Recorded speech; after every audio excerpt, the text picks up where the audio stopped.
அண்ணே, கௌதம புத்தர் அரச வாழ்க்கை, மனைவி, குழந்தை எல்லாரையும் விட்டுட்டு தியாகம் பண்ணி சன்னியாசியாக ஏன் ஆனார்னு உங்களை ஒரு கேள்வி கேட்டேன். அதற்கான பதிலை சொல்லாமல் உங்கள் சொந்த கதையை சொல்லிட்டு கிடந்தீங்க. கடைசியில் அதை அப்படியே விட்டுட்டீங்கண்ணே.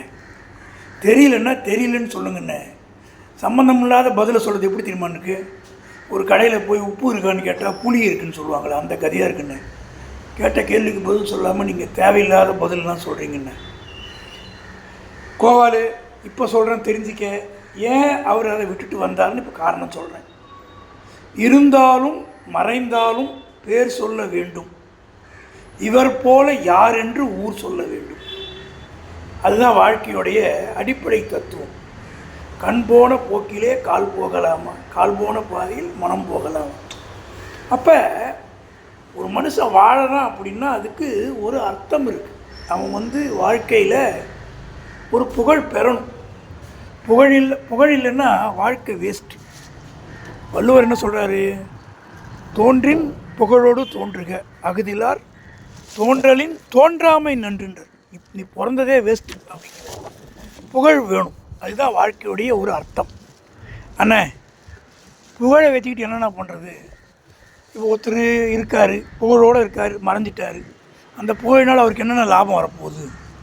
நல்ல அருமையான கேள்வி கேட்ட கோவாலு.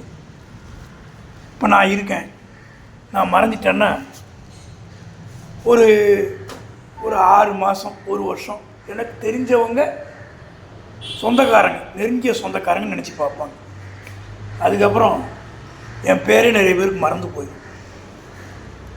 எங்கள் தாத்தா, அவங்களுக்கு முன்னாடி உள்ள தாத்தா, அவங்க பேர்லாம் யாருக்கு தெரியும்? யாருக்கு எதுவும் தெரியாது.